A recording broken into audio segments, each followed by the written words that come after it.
The fire had been burning for hours before Orville Ware said a single word.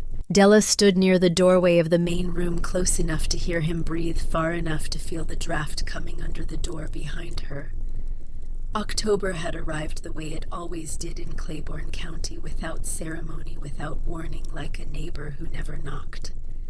The cold came down from the ridgeline in the afternoon, and by evening it had settled into the floorboards, into the walls, into the spaces between people who had stopped finding comfort in each other long before the season gave them reason. She had known something was coming for weeks, not because her father had said anything. Orville Ware was not a man who announced his intentions. He was a man who made decisions the way stone makes decisions, slowly, completely, without apology. You didn't see it happening. You only felt it when it was already done, when the weight of the finished thing had settled into the ground around you, and you understood that the ground was different now, and was not going to change back. He was sitting in the chair nearest the fire, the one with the cracked leather arm that he had never repaired and never replaced. His hands rested on his knees, his eyes were on the flames. He had the look of a man who had already finished a conversation in his head and was now waiting for the other person to catch up to the conclusion he had reached without them.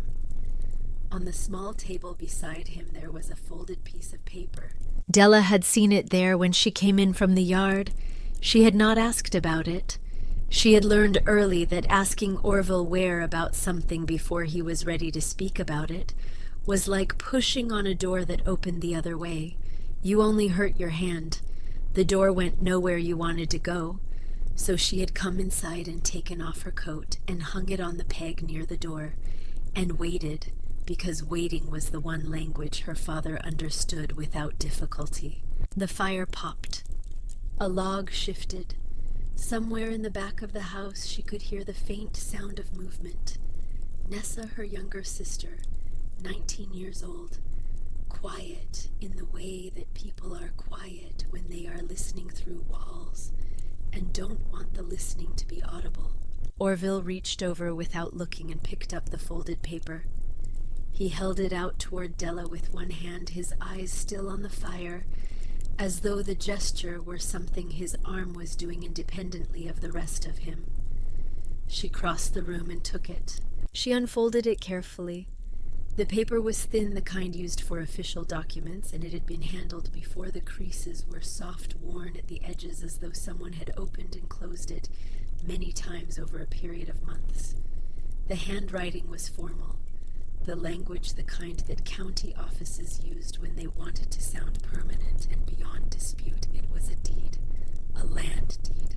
The property was described in the dry language of surveyors, boundaries measured in chains and rods, referenced against creek lines and ridge points that only a man with a transit and a long morning would be able to locate precisely. But the name of the place was there, written plainly in the middle of the page, the way you might write the name of something that everyone already knew and nobody needed to have explained. Calder Falls. Della read it twice. Then she stood very still. Everyone in Claiborne County knew that name. It was the kind of name that appeared in conversations the way storm clouds appeared over the eastern ridge. You noticed it, you watched it, and you did not walk toward it. 3 men had died near Calder Falls in the past 20 years. 1 in the water, 2 on the rocks above during seasons when the mist froze on the stone and turned the approach into something that offered no second chances. The locals had a name for the place that they used among themselves, the kind of name that communities give to locations where something has gone wrong enough times to become a pattern that everyone accepts as permanent. They called it the Widowmaker. The land around the falls was described in the few conversations Della had ever heard about it as worthless. Rock and mist and steep ground that couldn't be farmed and couldn't be mined and couldn't be built on in any way that made practical sense. It sat at the far edge of a property that had belonged to her father's sister, Cora Ware, who had died the previous winter of a fever that moved faster than anyone expected and left behind fewer things than most people accumulate in a lifetime. Cora had never married. She had lived alone in a small house at the edge of the county for most of her adult life, keeping to herself in the way that some people do when the world has not been particularly kind to them, and they have decided with the pragmatism of someone who has run the numbers to reduce their exposure. She and Della had spoken perhaps a dozen times in Della's memory. She remembered a thin woman with careful eyes and hands that were always doing something, mending, carving, measuring as though stillness were a condition she had examined and found wanting. Della looked up from the paper. Her father was still watching the fire. She waited for him to speak, to explain, to give her the shape of what this meant, because she understood what she was holding technically, but she did not yet understand the why of it. And the why was the part that mattered. He said, "That's all there is." 4 words. Flat and final as a door closing on a room you would not be entering again. She understood then. Not all of it, not the full depth of it, not the parts that would only become clear much later and from unexpected directions, but the essential thing. She was holding everything she was going to receive from Orville Ware, and she was holding it in one hand, and it weighed almost nothing. She folded the paper along its existing creases and held it at her side. She did not cry. She had cried in front of her father exactly once in her life when she was 7 years old, and had fallen from the fence post at the edge of the south pasture and broken 2 fingers on her left hand. He had looked at her tears the way he looked at weather, as a condition to be waited out, rather than a thing to be responded to. She had learned the lesson quickly, and applied it thoroughly in the years that followed. She turned toward the door. She paused at the hallway just for a moment. The door to the back room was open a few inches. In the gap she could see Nessa standing very still, her right hand pressed flat against the cold glass of the window, her face pale in the October dark outside, and in the lamplight inside both at once.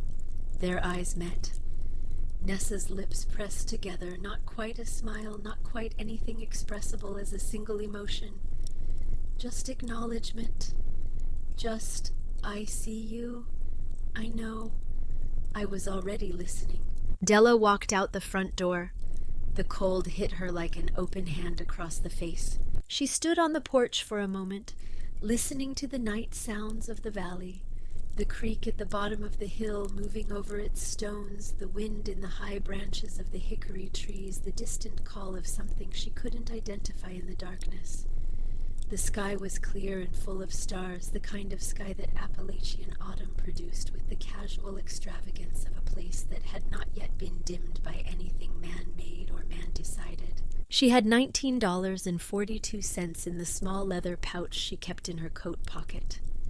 She had the clothes she was wearing and the boots on her feet, good boots bought second-hand at the Aldgate market 2 years ago, re-soled once since then, still solid through the soles and the uppers.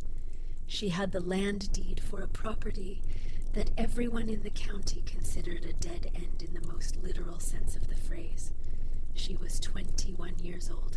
She stood on the porch until the cold became something that required a decision rather than a tolerance.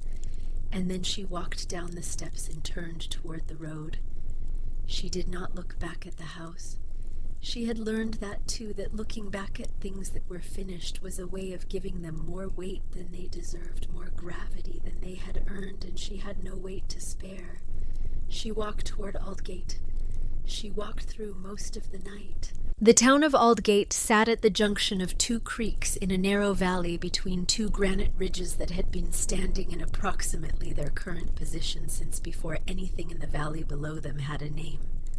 It was small enough that everyone knew everyone and everyone knew everything, and the main commercial street was 3 blocks long with the general store at one end and the feed barn at the other, and not much of consequence in between. On a Tuesday morning in mid-October, the town was quiet in the specific way of places that work hard and rest early, and have made their peace with both of those things. Gideon Pratt's general store occupied a long, low building near the center of the main street. The sign above the door was old enough that the paint had faded past legibility. You had to know what it said to read it, which meant the people who needed to find it already knew where it was, and that arrangement had worked for 25 years without causing problems. Inside the store had the particular smell of places that have been selling the same categories of things for decades: flour, leather, iron, salt, lamp oil, the ghost of tobacco from years of the same customers buying the same tobacco and standing in the same spots on the plank floor while they talked about weather and prices and the things that were always happening to someone else. Gideon Pratt himself was 65 years old and built like a man who had spent the first half of his life doing heavy work and the second half thinking carefully about what he had learned from it. He had been a coal miner in his younger years in the operations further north in the county, where the seams ran shallow and close to the surface and the work was relentless and poorly paid. Before that, a blacksmith's assistant. And before that, whatever work a young man could find in a place where work was always present but money was always scarce, and the distance between the two was a fact of life rather than an injustice. He had bought the general store at 40 after a mine collapse had taken 3 men who had been working 30 feet from where he was standing and had made him reconsider with considerable urgency the wisdom of spending his days underground. He had run the store since then with the methodical efficiency of someone who understood that a business like a mine required constant attention to the things that could go wrong, because the things that could go wrong were always more numerous than the things that were currently going right. He was behind the counter when Della came in, working through a ledger with the focused expression of a man who did not enjoy ledgers but respected their necessity and was not going to pretend otherwise. He looked up when the bell above the door sounded, and he took her in the coat, the boots, the single night's worth of travel written on her face, the folded paper in her hand, and his expression shifted in the way that people's expressions shift when they recognize a type of situation they have encountered before and know the general shape of without needing the specific details explained. He said nothing immediately. He set down his pencil and waited. This was one of the things Della would come to appreciate about Gideon Pratt. Over the course of the following year, his understanding that some situations required the other person to begin. She put the deed on the counter. He picked it up, read it, adjusted his reading spectacles, read it again. She watched his face the way you watch a river, when you are trying to read the current, looking for the information that the surface is carrying up from somewhere deeper and more reliable. His eyebrows moved once slightly on the second read. His mouth tightened at one corner in the way of a man who has seen something he recognizes and is deciding what to do with the recognition. He set the paper down. Then he said something she had not expected. "I tried to buy this land 6 years ago." Della looked at him. "From your Aunt Cora." He took off his spectacles and cleaned them with the hem of his shirt, the gesture of a man buying himself a moment to choose his words with the care they required. "She wouldn't sell. I offered her a fair price, more than fair, given what most people thought the land was worth. She said the land wasn't for selling because she hadn't finished deciding what it was for." He set the spectacles back on his nose and looked at the deed on the counter. "I thought she was being sentimental. Land like that up near the falls, most people would have taken the cash and been grateful for the chance." Della said, "What changed your mind about her reasoning?" He looked at her steadily with the attention of a man who notices when a question is precise. "She died without telling me what she'd decided. That means either she never figured it out, which is possible, or she figured it out and ran out of time, which is also possible. Either way, the land is still there, and whatever she saw in it or thought she saw, that's still there too. It doesn't leave because the person who noticed it is gone." He paused. "Your Aunt Cora was not a sentimental woman. She was one of the most practically minded people I knew in 40 years of doing business in this county. When she held on to something, she held on to it because she had thought through the holding and decided it was the right position. I should have given that more credit at the time. Della was quiet for a moment, then she said, "Everyone calls it the Widowmaker." "Everyone calls it that," Gideon agreed. 3 men dead in 20 years. Bad terrain, permanent mist from the falls makes the rock treacherous for half the year. The approach from the valley isn't something you'd want to attempt in bad weather or bad light. I'm not going to pretend there's no basis for the reputation. He looked at her for a long moment across the counter. "But I will tell you this. I've traded in this county for 25 years, and I've seen land that looked promising and turned out to be nothing, and I've seen land that looked like nothing and turned out to be something that people couldn't believe they'd overlooked. The difference is almost never in the land itself. The difference is almost always in the person doing the looking and what they're willing to see when they look." He reached under the counter and pulled out a piece of paper and a pencil. "What do you need?" She told him. 1 good axe with a handle that fit a smaller grip, a bow saw, a sack of flour, salt, dried beans, a quantity of nails sorted by size, 2 coils of rope, 1 standard weight, 1 heavier for hauling. He wrote it down and calculated the total without commentary. She counted out her coins in 2 careful rows on the counter. He looked at the coins. He looked at what remained of her funds after the transaction. He said nothing about it. He packed her supplies without rushing, organizing the weight in the pack so that the heavier items sat closest to her back and the bag would ride without pulling. When he was done, he set the bundle on the counter. Then, without a word or a change in expression, he added a 2nd coil of rope, the heavy hauling weight, and did not write it in the ledger. He also added a small tin of waterproofed matches and a 1/2 pound of additional salt. She looked at him. He said, "The Widowmaker hasn't killed a woman yet. Make sure it stays that way. Now there is one thing about the debt document that will become important later, and it is worth understanding from the beginning how Gideon Pratt came to hold it. 3 months before this October morning before Cora died, before any of the events that put Della on this road, Orville Ware had come to Gideon's store after hours and asked for a private conversation about a loan.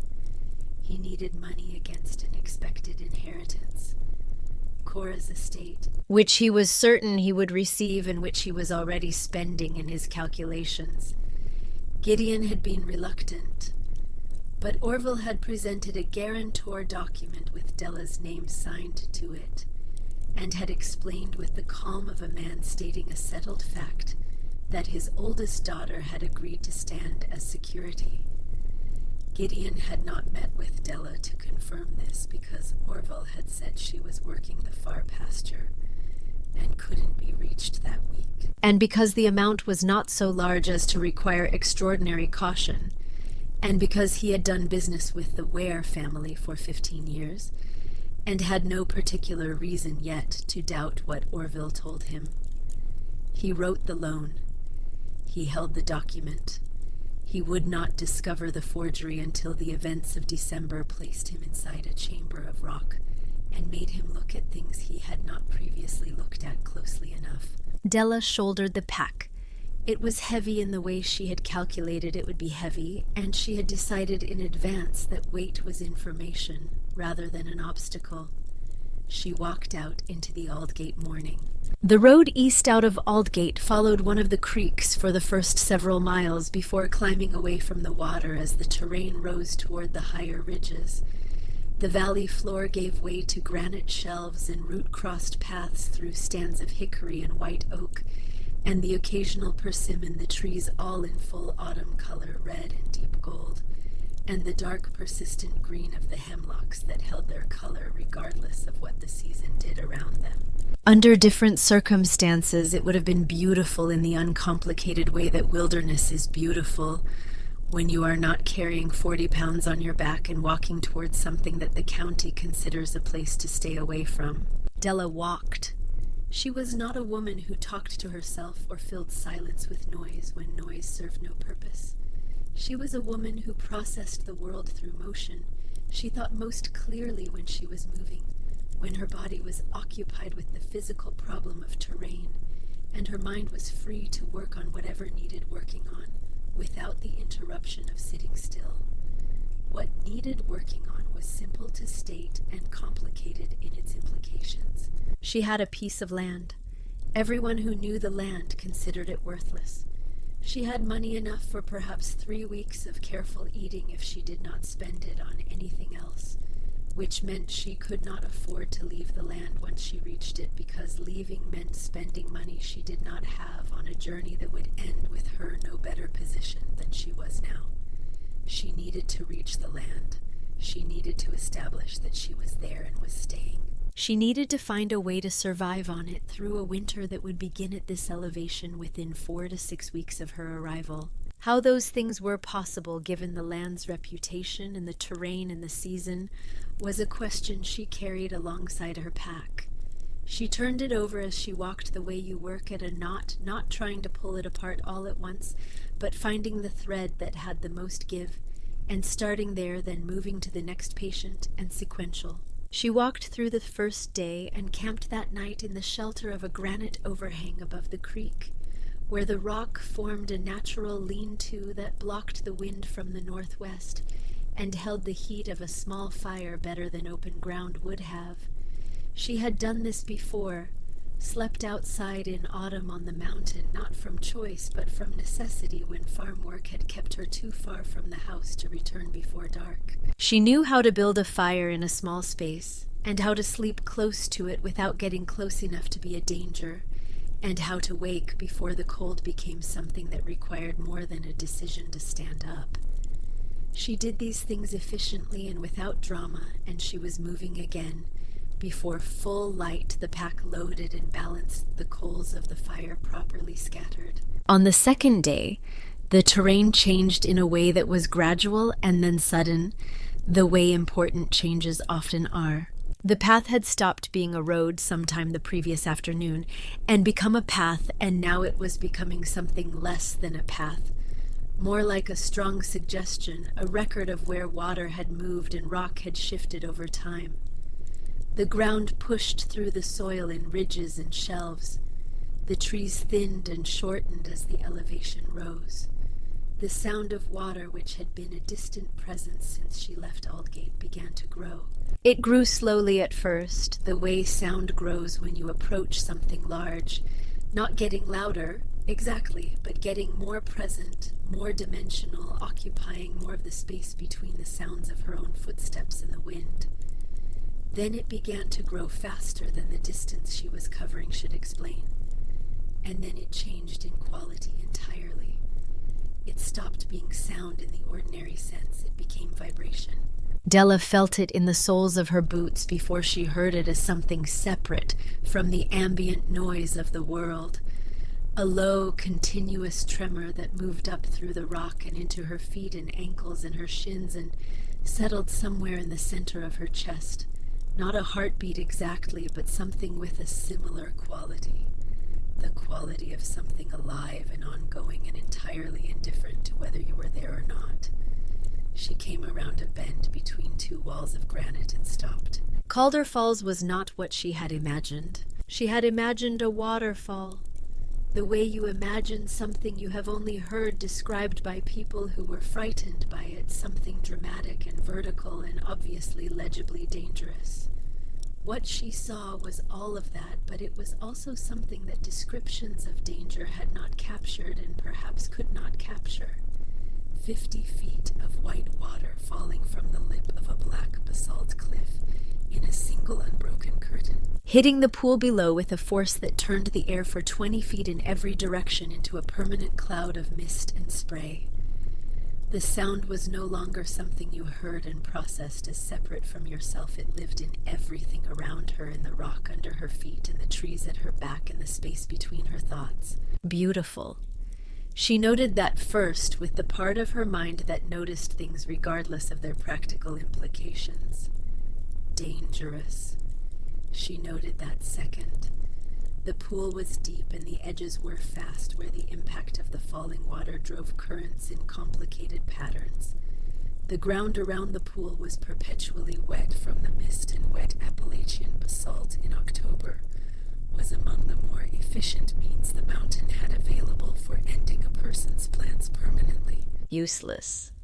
She stood there for a moment with that word, the word everyone used, the word that had been applied to this place by everyone who had looked at it and turned away. She held it up against what she was seeing and tried to make it fit. She could not. Because she was looking at the right side of the cliff face, the eastern wall, where the basalt angled slightly back from vertical instead of continuing straight down, and she was seeing something that nobody who had applied the word useless to this place had apparently considered worth mentioning. Behind the falls where the rock formed that inward angle, there was a dark shape that was not a shadow and not an optical effect of the mist. It was an opening. Not a crack, not a seam in the rock, not the kind of thing that moving water and long staring can produce as an illusion in certain light conditions. A real opening wide enough to matter, high enough to be useful, set back behind the curtain of falling water, at the exact angle that would make it invisible from every approach route except the one she was currently standing on. Della looked at the pool edge.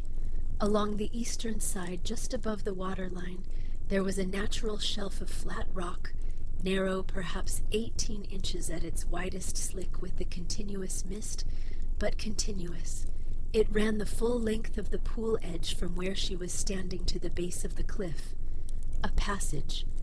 Not built, not maintained, not intended but navigable. If you were willing to move with care and accept that an error of balance would put you in water that was very cold and moving faster than it looked. She was willing. She adjusted the pack on her shoulders, tightened the straps, and moved to the edge of the shelf. She kept her weight low and slightly back, one hand trailing against the cliff face. Her eyes on the rock 2 feet ahead rather than on the pool to her left. The mist hit her immediately and completely. Within 30 seconds she was wet from the scalp, down the cold of it, sharp and pervasive in a way that focused rather than confused. The sound grew until it occupied the entirety of available space. She reached the edge of the water curtain. The falls were close enough here that she could feel the air pressure of the falling water against her face, a continuous push of displaced air that had its own temperature and its own smell, stone and cold and something older than either. On the other side of that curtain was the opening she had seen from across the pool. She ducked her head and stepped through. The silence was immediate. Not the silence of a closed room. That kind of silence still has the sounds of the world pressing against it from outside, audible in the walls and the floor, in the texture of the air itself. This was something of a different order. The silence of rock that had been in the same place for longer than anything alive in the valley below had a name. A silence so complete and so old that the waterfall, which she could see through the translucent curtain of water less than 6 feet away, see it still falling massive and continuous and entirely indifferent to her presence, seemed to belong to a different world entirely. Its sound was out there. She was in here. The boundary between those two worlds was a sheet of falling water 6 inches thick. She stood still for 30 seconds and let her mind adjust to the shift. Then she took out the small tin box of waterproofed matches she kept in her inner coat pocket and struck one, and in the small wavering light, she looked at what Calder Falls had been keeping to itself for longer than anyone in Claiborne County had thought to look. The chamber was large, larger than any interior space she had built an expectation around before stepping into it. The ceiling arched to perhaps 13 feet at the highest point, a natural vault of dark basalt that the water's perpetual moisture had coated over centuries in a thin mineral film, a calcite deposit that caught the match light and gave it back in fragments, like a room whose walls had been papered in dark mirrors. The floor was stone, polished smooth by water action over what must have been an enormous span of time, with pockets of fine sand accumulated in the more sheltered areas where the currents had deposited their load and left. The walls were solid. The air did not smell of rot of standing water, of the mineral heaviness that dead underground spaces accumulate. It smelled of stone, old stone and clean moving water, and something else beneath those, something quieter than smell, more like the quality of air in a place that has been in perfect undisturbed equilibrium for longer than human plans extend. She moved the match through the space before it burned out, reading the chamber, the way you read a room when you are trying to understand what it is and what it could be and what stands between those two things. A secondary passage opened to the right, lower ceilinged than the primary space, but fully navigable, leading to a second chamber that felt noticeably drier, the influence of the falls diminishing as distance from the water curtain increased. The floor there was compacted earth and fine gravel, firm and level underfoot. And then she found it. Along the lower wall of the primary chamber at approximately knee height, there was a horizontal seam in the rock where a thin thread of water ran across the stone surface, not dripping, not pooling, not the residue of the falls finding its way through the rock. Flowing, steadily, continuously flowing in a shallow channel that the stone itself had formed around it over time, shaped by the water to accommodate the water. And falling from the end of that channel into a natural basin in the floor, a depression that the water had slowly excavated from the bedrock over years that could not be easily counted. She crouched down and put one finger into the flow. Cold. Not the killing cold of the pool outside, the cold of deep rock, which holds the memory of the mountain's internal warmth, even when everything above it is moving toward winter. Clean in the way that things filtered through hundreds of feet of granite are clean, with no taste and no mineral sharpness and no quality of anything that had touched the surface world recently. A spring, a natural spring filtering through the mountain itself, moving through the rock by its own pressure, entirely independent of the falls above and the creek below and the weather above that. Water that owed nothing to any condition outside this chamber and would continue regardless of what those conditions were. Della sat back on her heels in the dark behind the water curtain and let the weight of what she was looking at settle into her understanding without rushing it. Water, shelter, stone walls that no weather could penetrate, temperature that the mountain would maintain with perfect autonomous consistency regardless of what the surface world did above it. A location that everyone who might conceivably want to take it from her considered worthless, and therefore not worth contesting. She sat there for a long time in the dark behind the falling water, while her mind moved through the implications the way her feet moved through difficult terrain, steadily, methodically, not rushing but not stopping either, committing to each step before reaching for the next. Then she reached into the inner pocket of her coat and touched the corner of the land deed she had been carrying since the previous evening. Her land? All of it, the falls, the pool, the rock shelf, the chamber behind the water, the spring inside the chamber. Hers. Because a man sitting in a fire-lit room had looked at a piece of paper and seen nothing worth the effort of keeping. She struck another match. In the new light, she found it. It was wedged into a deep horizontal crack in the eastern wall, roughly 4 feet above the floor, wrapped in a piece of oilcloth that had once been brown and was now the color of the stone around it, the two surfaces having exchanged something of their natures over the years they had been in contact. The bundle was small, the size of something you could hold in one hand without difficulty. She worked it loose from the crack carefully, the match burning down toward her fingers, and unwrapped the oilcloth on the floor of the chamber. Inside was a notebook, small leather bound, the leather cracked and darkened with the age and the particular humidity of the space it had been sitting in. She opened it carefully, the pages soft from moisture but intact, and held the last of the match close to the writing on the first page. The handwriting was her Aunt Cora's. She recognized it from the one letter Cora had written to the family 3 years ago, when she had been briefly ill, and had written to inform them that she expected to recover the letter like Cora herself, spare and functional, and not given to any word that was not carrying its full weight of meaning. But this was not a letter. The pages were covered in columns of numbers and small, precise sketches in measurements noted with the careful exactness of someone who was trying to record something they did not want to trust to memory alone.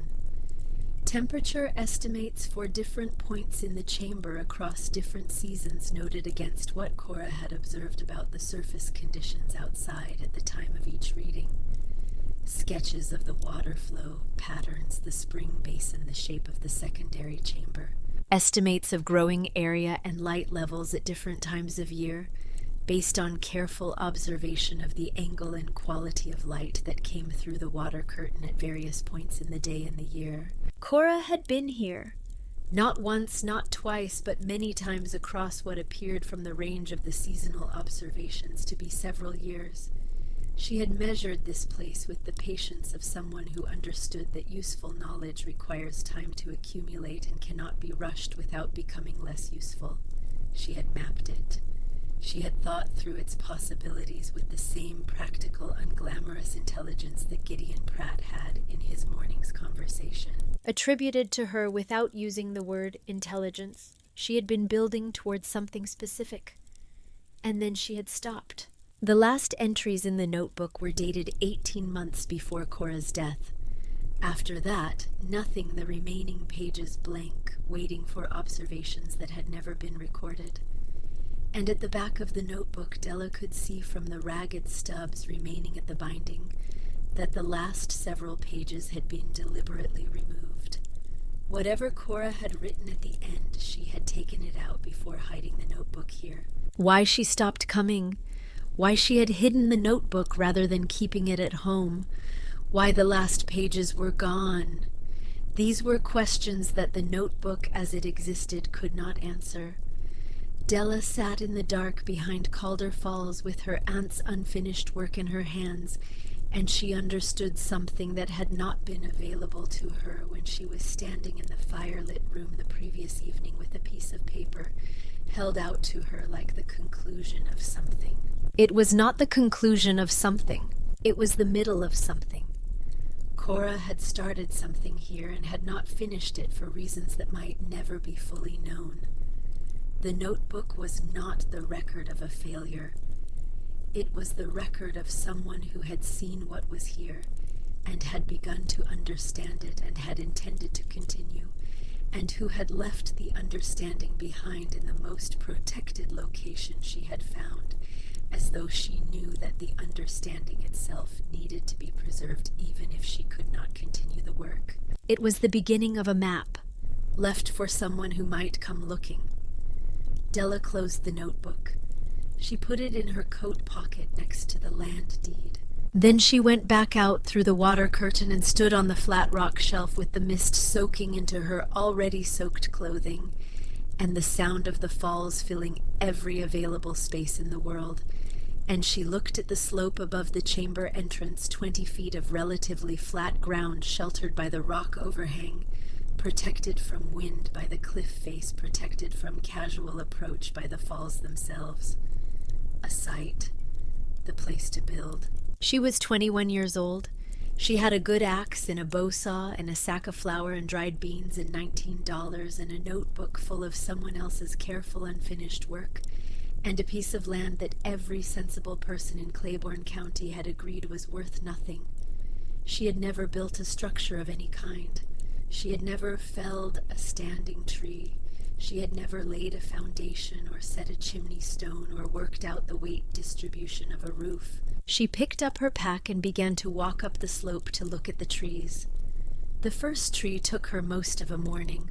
She had watched men fell trees, her father, her uncle, the men who came to cut timber on the lower pasture when she was 12 years old, and the farm needed money, more than it needed the stand of oak at the field's edge. She had watched the way they stood with their feet spread and their weight forward.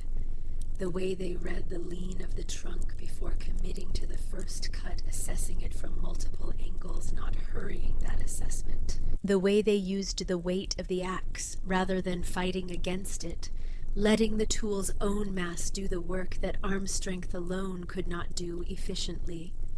She remembered all of that with the precise clarity she brought to anything she had decided was worth remembering for later use. Memory and execution turned out to be separated by a distance that was significant and humbling. The first 3 blows bounced off the wet wood at angles she had not intended.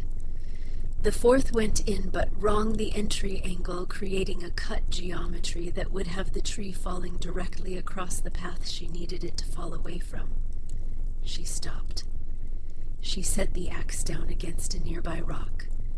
She sat on that rock and looked at the tree for a long time, the way she was beginning to understand her Aunt Cora had looked at the chamber as a problem that had a solution available to it. If you were willing to look long enough to find the solution, rather than trying to impose a solution you had brought with you, she found it in the lean of the trunk, which was slight but real and consistent, if you looked at it from 3 positions rather than 1. She found it in the root structure, which on the uphill side was exposed enough by years of erosion to tell her something about where the tree's center of mass actually sat. She found it in the angle of the morning light, which told her which side of the trunk had been drying in the sun through the summer, and would therefore be more responsive to the blade. She went back to work. The tree fell where she needed it to fall. The sound it made when it hit the ground was enormous, a deep concussion that traveled through the rock itself and up through her feet and into her chest. And for a moment she stood beside the fallen trunk with both things present simultaneously, the fear that comes from the scale and the irreversibility of what you have just done, and something very close to its opposite. A satisfaction that had nothing to do with how she felt about herself and everything to do with what was now possible that had not been possible 30 seconds ago. The first log was the hardest. The second was merely difficult. The third was the day she began to understand what the work actually was, as opposed to what she had imagined it would be from the outside. She moved to the logs using the ropes and a system of branch levers and smaller branches laid crosswise as rollers, a method she worked out by trial and modification over the first 2 days, keeping what worked and discarding what didn't, with the same dispassion she would apply to any other data. Progress was measured in feet and hours. The body kept its own accounting of the labor, recording it in the shoulders and the hands and the deep muscles of the back. But she had learned early in her life that the body's accounting, while honest, was not the final authority on what was achievable. She built the cabin against the cliff face, using the basalt wall as the structure's rear and eastern sides, needing to construct only 2 walls and a roof rather than 4. This reduced both the timber required and the time needed, and it placed the structure directly above the chamber entrance, so that the same rock overhang that sheltered the cabin exterior also sheltered the approach to the cave below. The cabin was 12 feet by 8 feet, small enough that the body heat of a single person could maintain it against the cold, large enough to work and sleep in without the space becoming a source of difficulty. The gaps between the logs she filled with a mixture of clay-rich soil and dried grass and water from the spring, a cold, slow, unpleasant work that she did on her knees in the October chill, pressing the material into every gap with her fingers, testing each completed section with her palm for the whisper of moving air that would indicate an unsealed space. When she pressed her ear to the completed section of wall, and the whistle of outside wind was gone, not reduced. But gone, the cabin stopped being a collection of materials she had assembled and became something else. A place with an inside and an outside, a place where inside was different from outside in a way that mattered. The chimney was the most consequential part and the most demanding.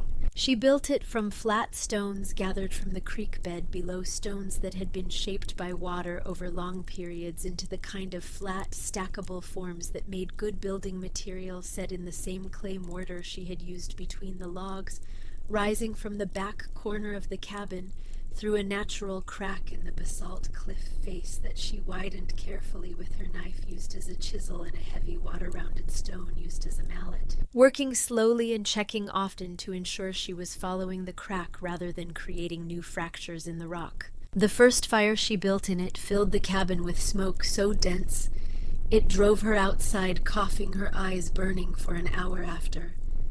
She stood in the cold and looked at the chimney from the outside, and identified the problem, a bend in the natural crack where the passage narrowed, creating a pocket where the smoke was pooling, rather than drawing upward. She cleared the blockage with a long stick and then added a flat capstone on the exterior, positioned at an angle over the chimney opening to create the pressure differential that would pull air up through the flue. She built the fire a second time. The flames went straight up without hesitation. The smoke followed. The heat began to move into the cabin like something that had been waiting for permission, reaching into the corners, settling against the walls, finding the cold places and replacing them one by one. She sat down on the floor in front of the fire and did not move for a long time. Her hands were blistered on the palms and the inside of 3 fingers. Her shoulders had a deep structural ache that she recognized as the kind that took days rather than hours to resolve. Her back reported a similar condition. She was hungry in a way that the small fire she'd been cooking over in the evenings had not been adequately addressing. She was also, and this was the thing she sat with longest in the firelight, completely without fear of this place. Not because she had mastered it, she had barely started. Not because the work was done, the work would not be close to done for weeks. But because she understood it now in a way she had not understood it when she was standing at a distance looking at it. She understood its rhythms and its materials and the particular ways it could be worked with rather than against. She understood the falls the way their sound changed with the weather above, the pattern of the mist and how it moved differently in different winds. She understood the chamber and the spring and the specific quality of the silence behind the water curtain, a silence that was not absence but presence, the presence of old stone doing what old stone does without any interest in what you think about it. 3 weeks since she had arrived. She went into the chamber every morning. She had carried the soil up from the creek bank below, baskets woven from creek willow, trip after trip down the slope and back, each trip a measured expenditure of energy against a calculated return. She had laid the soil in raised beds along the chamber walls where Cora's notebook indicated the light from the water curtain fell at the most useful angle through the longest portion of the day. She had planted what she had brought from Aldgate lettuce carrots, the cold, hardy onion variety she had read about in an almanac her father kept for weather predictions and had never used for anything else. Small, considered investments in a long game that she did not yet know she would win. She watered them with spring water every morning. She watched the soil and touched it and read it the way she was beginning to read everything at Calder Falls with her full attention, without hurrying the information it was willing to give her at its own pace. And then the footsteps came. She was splitting wood on the flat ground above the cabin, on a morning in late November when she heard them, someone moving on the lower path, the approach trail that came up from the valley floor. The sound was not cautious. It was the sound of someone who was tired past the point of having reserves for caution, moving because stopping was not an acceptable option, rather than because moving was easy. She set the axe down against the woodpile and stood still and waited. The figure that came around the last bend in the path was smaller than she expected, and moving with the particular economy of motion that the body produces when it is operating below its preferred margins, not injured, not quite, but close to the edge of what it could sustain without rest and warmth and food in that order. Nessa Ware, 19 years old. Her hair was in the same 2 braids she had worn since they were children, and she had the small leather pack on her back, the pack she had kept under her bed at the house for as long as Della could remember, as though she had always expected that the day would come when she would need to pick it up and leave without time to prepare. She stopped in front of Della and looked at the cabin at the chimney with its thin thread of smoke, at the woodpile at the path leading down to the chamber entrance. She looked at all of it, with the steady, thorough attention of someone who had expected to find either nothing or something, and had found something and was now engaged in the work of understanding what specific form that something had taken. Then she looked at Della. She said, "Pa sent both of us away, different reasons, same result." She paused, then, "I knew where you were going." Della looked at her. She did not ask about the reasons. She had a sufficiently complete understanding of Orville Ware to construct the probable shape of what had happened, and the specific reasons were less important right now than the fact of the person standing in front of her. "Are you hungry?" she said. Nessa said yes. Della turned toward the cabin. Nessa followed. But as she crossed the threshold and stopped inside looking at the sleeping loft, the fire, the tools arranged against the wall in order of frequency of use, the small shelf with the supplies organized by weight and type, something happened in her expression, something between recognition and a feeling she did not have a ready name for, something that had to do with realizing that what you find is not always what you expected to find. Then she reached into her pack and took out a small envelope, sealed. Della's name on the front in Orville's handwriting. "He gave me that before I left," Nessa said. Her voice was steady in the way of someone who has been carrying something they did not open because they understood it was not theirs to open. "I didn't read it." Della took the envelope. She set it on the shelf and looked at it. Then she opened it. The paper inside was a single folded sheet, a legal document formally worded. A debt acknowledgement. Orville Ware owed $340 to a creditor in Aldgate. At the bottom of the document, in the space provided for a guarantor's signature, Orville had signed Della's name. She had not signed it. She had not been asked. She had not been present when the document was created. But her name was there in her father's handwriting, binding her to a debt she had never agreed to, in an amount she had no means of meeting. She read it twice. She set it back on the shelf. She turned to the fireplace and added a log that did not need to be added yet, because she needed a moment with her back to the room and her face to the fire. Orville Ware had not simply given away a piece of land he considered worthless, and sent away a daughter he had decided was inconvenient. He had attached a financial claim to her name that could be called in at any time by whoever held the corresponding document in Aldgate, a claim that would follow her wherever she went. A claim she had no means of contesting without revealing the forgery, which would require a legal process. She had neither the money nor the standing to pursue. He had sent her away and attached a leash to her ankle as she went out the door, fine enough that she might not notice it until the day someone decided to pull it. The fire took the log and burned with the same steadiness it always burned with. The spring in the chamber ran its thin thread of clean water into its stone basin. The falls outside filled the world with their permanent layered sound. Nessa had not spoken. She was watching Della with the precise, undemanding attention she had always brought to situations where speaking would interfere with something more important. The attention of someone who understood that some silences needed to be left undisturbed until they were ready to become something else. Della turned around. She said, "There's something I need to show you." She took Nessa into the chamber.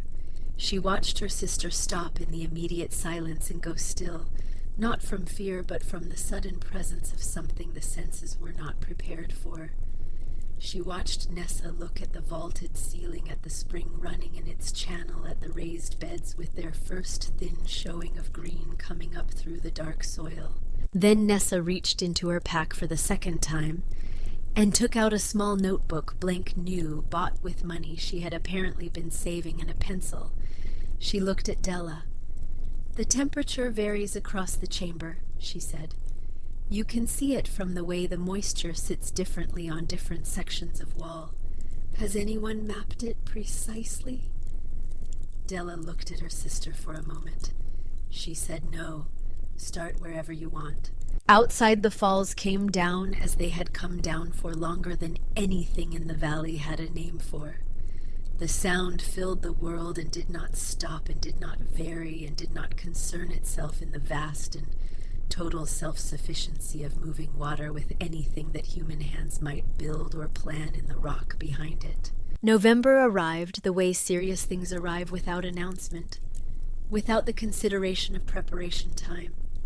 One morning the temperature dropped 12 degrees between dawn and midday, and by evening the first hard frost had taken the ground and held it, and Claiborne County understood that the season it had been progressing toward had arrived and would remain until it decided otherwise.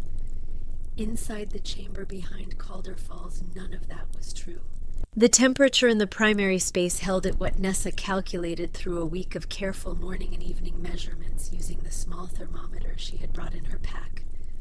One of the few objects she owned that had cost real money, purchased 3 years ago from a traveling instrument merchant and kept wrapped in flannel cloth ever since, against the possibility that it might someday be necessary.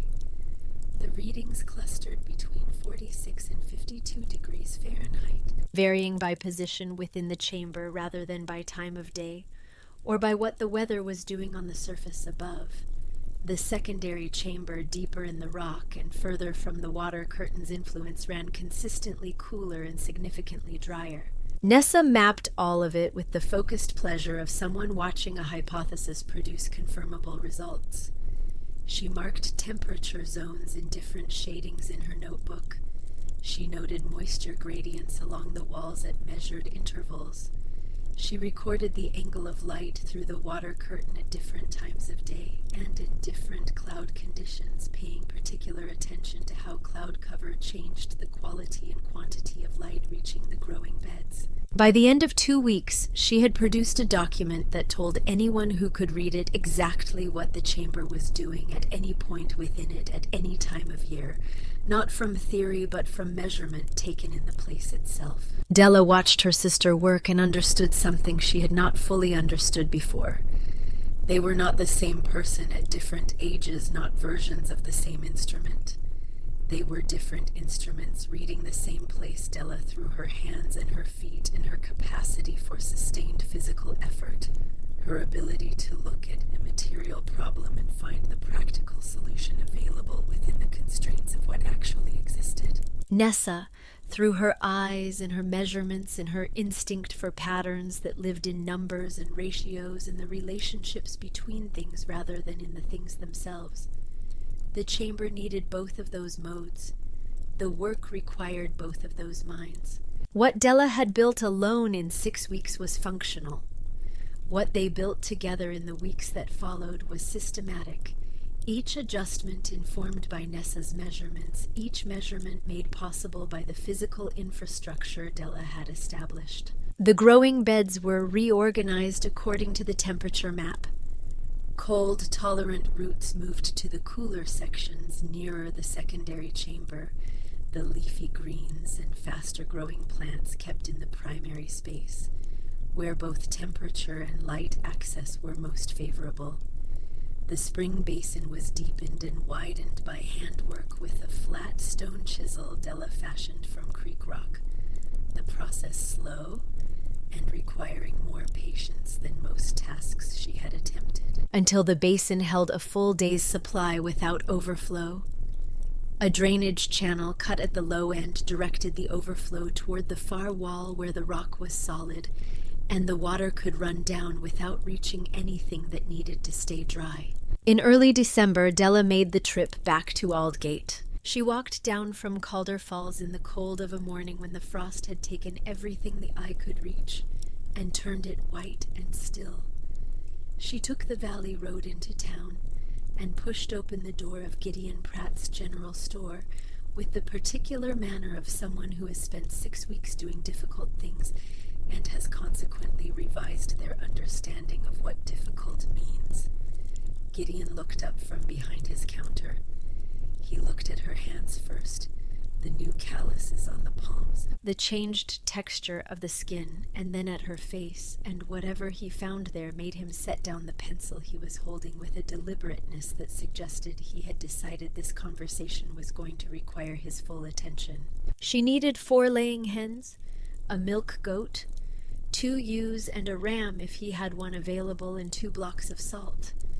She set her remaining money on the counter. He counted it. He told her it was close to enough, but not quite.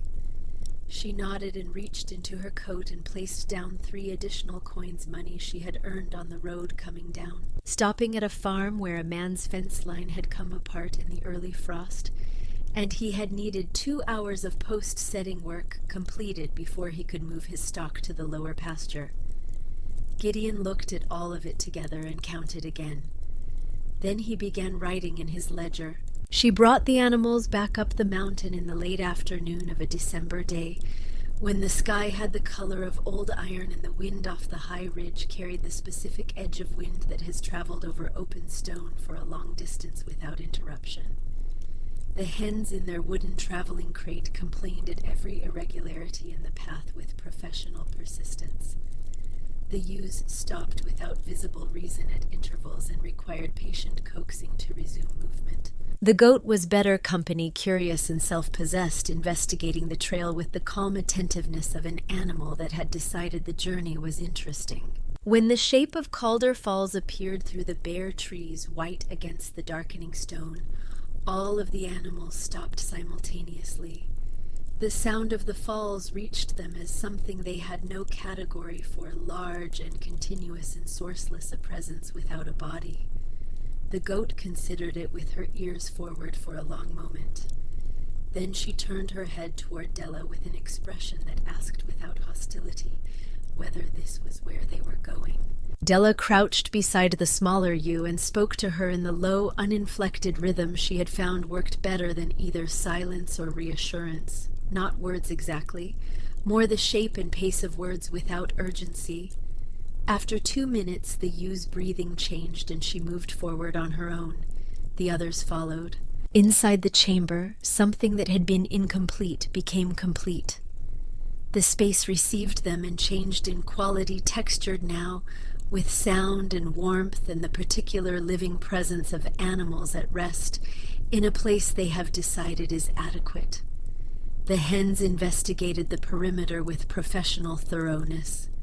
The ewes found the piled hay and settled into it with the conviction of creatures who have made a decision and are finished deliberating. The goat stood in the center of the primary chamber and looked at the water curtain for a long time before she lay down, apparently satisfied. Nessa was standing near the spring, watching all of it. She wrote something in her notebook and did not explain what. The first egg appeared on the morning of the 3rd week of December. Della found it on her morning check of the chamber, tucked between 2 flat stones near the eastern wall, in a spot that suggested the hen had formed preferences about privacy. She stood holding it in both palms and felt the small weight of it, the warmth it still held. She held it the way you hold something that stands for more than its size, suggests not for its monetary value, which was small, but for what it indicated about the system she had built. It was working. The first goat milk came 2 days later. Della drank half of it, standing next to the goat without ceremony, and felt it register in a body that had been running on dried beans and flour bread for 6 weeks as something approaching luxury in its most fundamental form.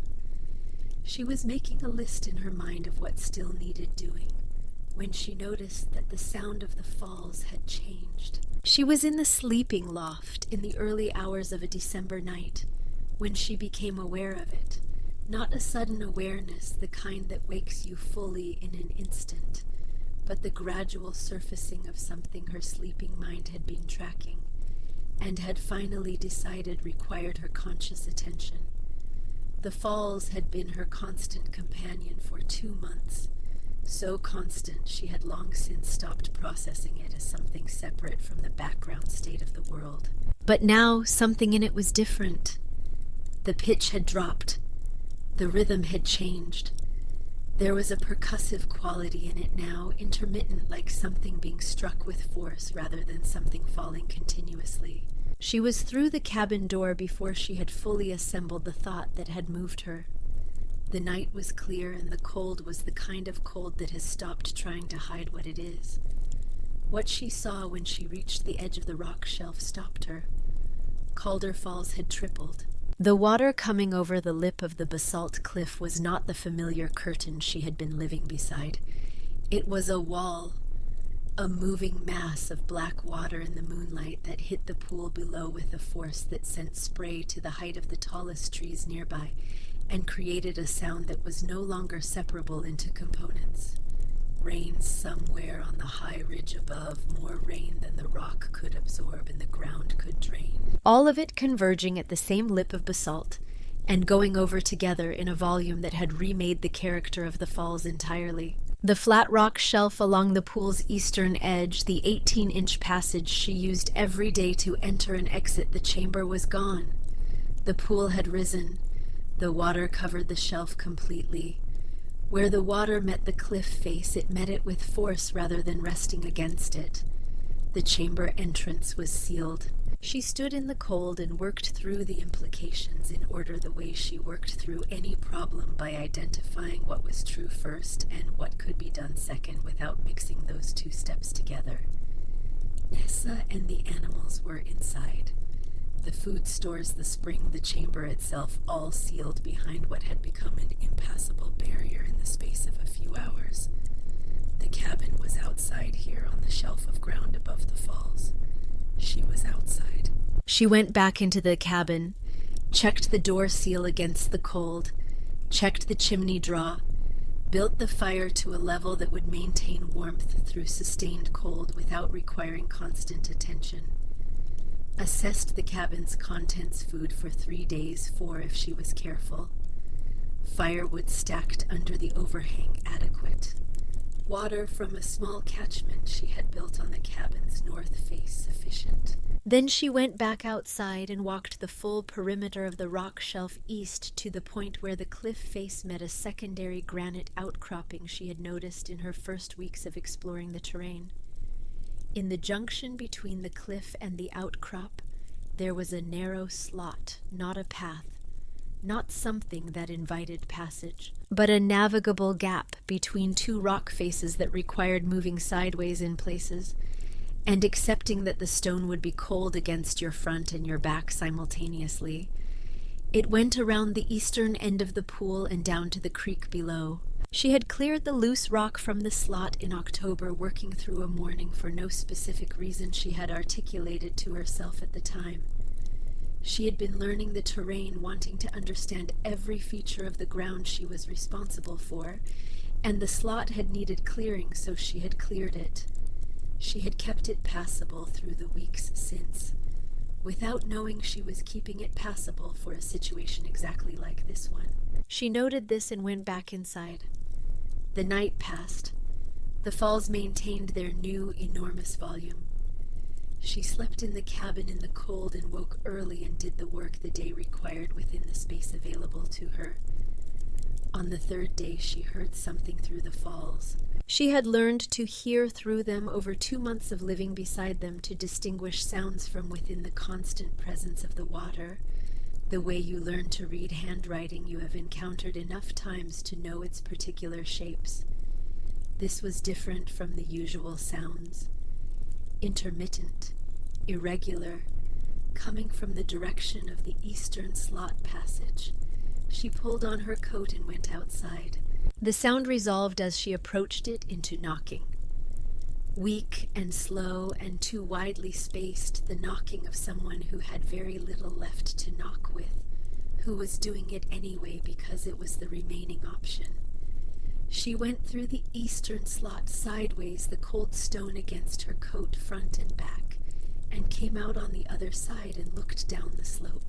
Pastor Lemuel Croft was 40 feet below, leaning against the rock outcropping with both palms flat against the stone and his head down, his body doing the work of a system running on its final reserves. He was 58 years old and had been the minister of Aldgate's church for 22 years, which meant Della knew him by sight, if not by close acquaintance. His coat was insufficient for the conditions he had encountered, a man who had left for what he expected to be a day's journey, and had found something the length of days that his preparation had not accounted for. His lips had the color of things that have been cold too long. His hands were white at the knuckles and blue at the fingertips. She covered the 40 feet in 15 seconds, got under his right arm, and took the weight of him onto her shoulder and started moving before she spoke, because moving was more immediately necessary than any exchange of words. "I saw the smoke," he said. His voice had the quality of something produced at significant cost. "From the chimney 3 days ago." "Keep walking," she said. "I thought it was a fire. I didn't know anyone was here." "Keep walking." She got him through the eastern slot, difficult because he was not a small man, and the passage required coordination that he did not currently have in full measure, and across the rock shelf and through the cabin door. She sat him in the chair by the fire. She pulled his boots off. The socks beneath were soaked through, and the skin of his feet had the waxy, unresponsive look of tissue that has been deprived of adequate circulation for an extended period. She put flat stones from the fire surround, heated but not hot enough to burn, wrapped in dry cloth against the soles of his feet. She heated water and added the last of the wild honey she had collected from a hive in October. She made food beans that had been soaking, cooked with salt, and a measure of rendered fat she had saved from an earlier slaughter. Nothing elaborate, everything necessary. When the color began to return to his face, Pastor Croft looked around the cabin with the eyes of someone assessing where he was and what it meant. Then he looked toward the chamber entrance, which was open and visible from where he sat. He said, "You're actually living here?" "Yes." "In the cave." "The cave is the most important part. The cabin is the entrance to it." He absorbed this. Then he said, with the tone of a man who has decided that something needs to be said and has decided to say it plainly, "There is something you should know about the land and about your father." He told her everything he knew. He told her without softening it, because he believed she was owed the plain version. Orville Ware had gone to Knoxville the previous spring before Cora was sick, before any of the events that had led to this moment, and had met with the principals of a company called Greer & Sons, a mineral extraction and land development operation with interests across the eastern Tennessee Ridge country. He had proposed selling them the Calder Falls land, which he expected to inherit from his sister Cora. They had expressed interest. A survey had been conducted in August while Cora was still alive and without her knowledge. Greer & Sons had determined that the terrain was too complex and too remote for economical extraction at that time, and had declined. When Cora died and the estate came to Orville, he had transferred the Calder Falls parcel to Della, rather than holding it himself, because a piece of land he could not sell, and had no use for, had value only as a means of solving a different problem, and giving it to Della had solved two problems simultaneously.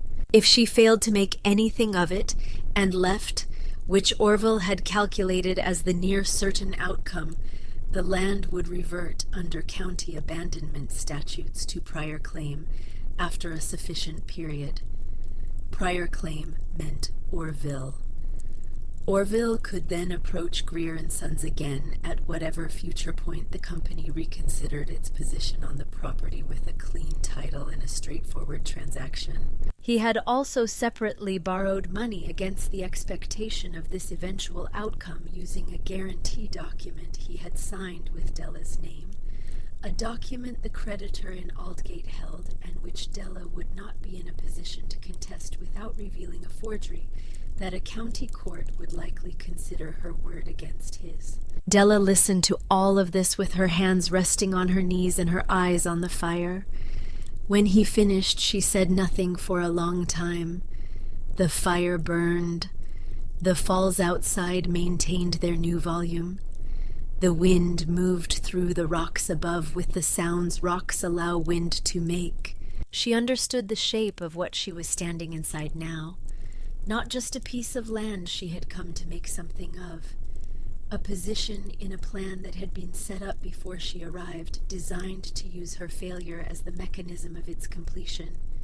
If she stayed and failed, her father won through the reversion. If she stayed and succeeded, she held something he had intended to sell, and her success had made it worth considerably more than Greer and Sons had originally determined. Her father had played a long, patient game. He had cast her as the piece he expected to sacrifice without her knowledge of the game's existence. She sat with the full weight of this understanding until it had resolved from something sharp and hot into something she could carry without it changing the way she stood. Then she said, "Thank you for telling me." Pastor Croft looked at her with the particular attention of a man who has told a great many people difficult things and has learned to read what the telling does to them. He said, "Most people need time to find their footing after news like that." She said, "I found it before you walked in. I've been standing on it for 2 months." He said, "What can I do?" She told him, "Rest, eat. Tomorrow I have work in the chamber and I'll need someone to maintain the fire in the cabin while I'm inside." He nodded once. He ate.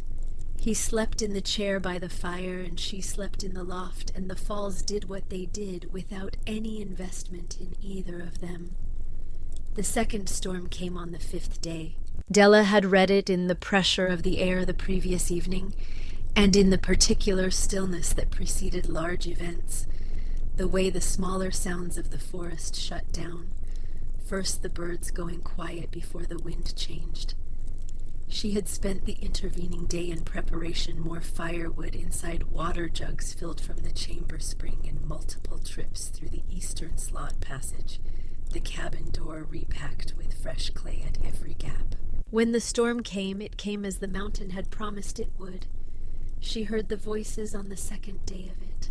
Through the falls, and through the wind, and through the dense pressing weight of what was falling from the sky, there were voices, fragments of sound arriving in the intervals between the storm's largest expressions, too shaped to be wind, too irregular to be anything but human. She was moving before she had consciously decided to move, coat already in her hands, not pausing to explain herself to Pastor Croft, who was awake and watching from the chair.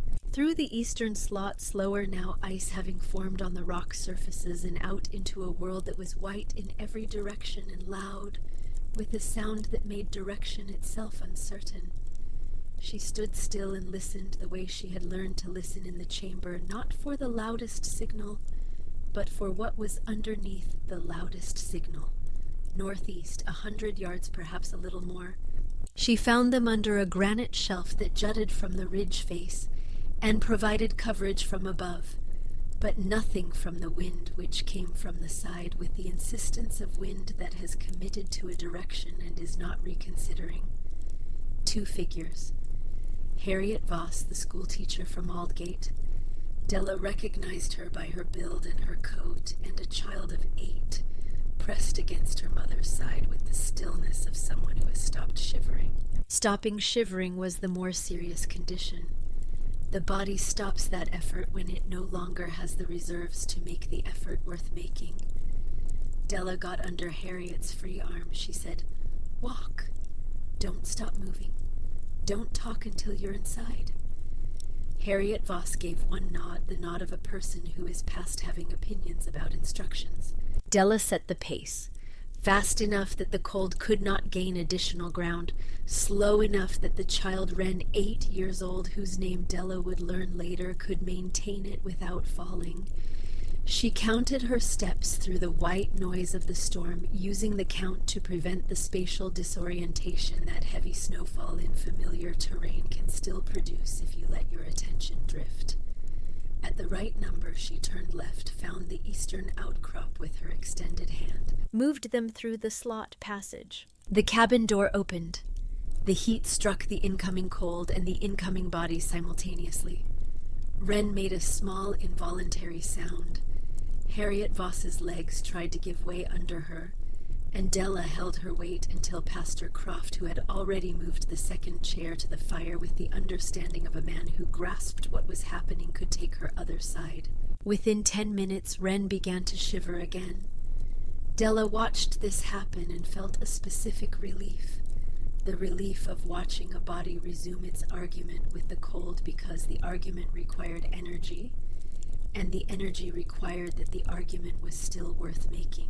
Harriet Voss sat with her daughter's hands between her own and watched the fire for a long time.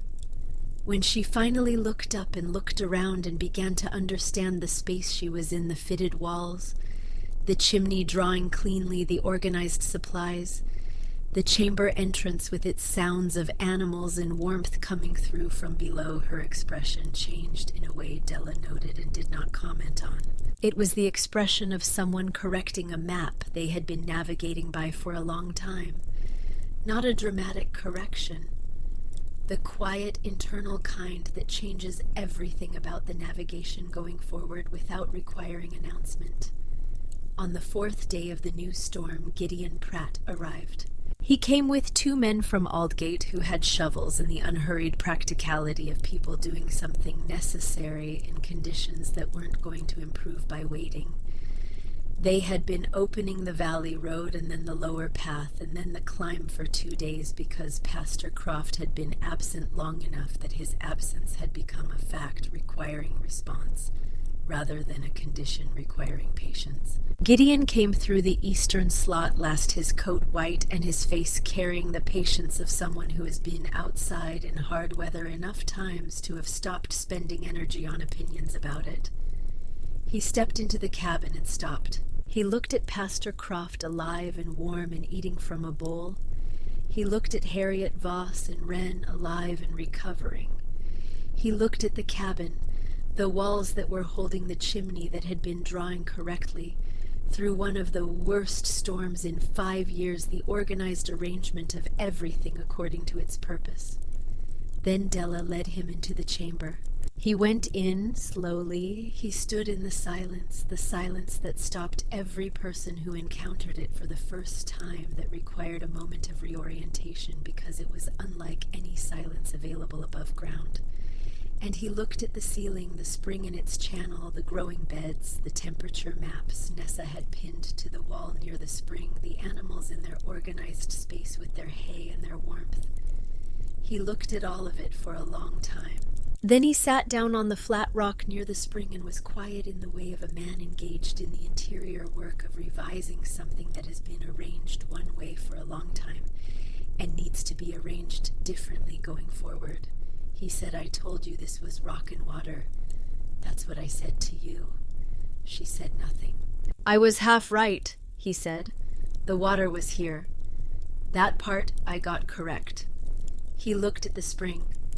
"What I didn't see was what the water meant, what someone with the right kind of eyes could make it mean." He looked up at her. "There is something I need to tell you," he said. His voice had changed the tone of a man who has arrived at the part of a conversation he did not come to have, but has decided he is obligated to have. "About the dead document your father signed with your name." He reached into his coat and took out a folded paper. He placed it on the rock between them. It was the debt document. The copy the creditor held formal notarized. He looked at it and then at her. "I am the creditor," he said. "Your father borrowed money from me against an expected inheritance, and he put your name to the guarantee because he believed your name was worth nothing as a practical matter, and that using it would cost him nothing." He paused. "He came to me before you left, told me you had agreed to serve as guarantor, but were working the far pasture and couldn't come into town to sign in person. I accepted that." "I should not have accepted that without meeting with you directly, and I did not, and that was my error as much as his deception." She looked at the document. She looked at him. "I can call that debt today," he said. "You have no means of meeting it, and we both understand that. Or I can take this document and destroy it in exchange for the right to send my nephew Clem here in the spring to learn what you've built and how it works. He's 18 years old. He has a good mind that I am currently wasting on inventory counts. This is not charity and it is not a favor. It is a transaction between two people who understand what they are exchanging. She held his gaze for a moment, the full direct attention she brought to anything she needed to read accurately. She said, "Destroy it."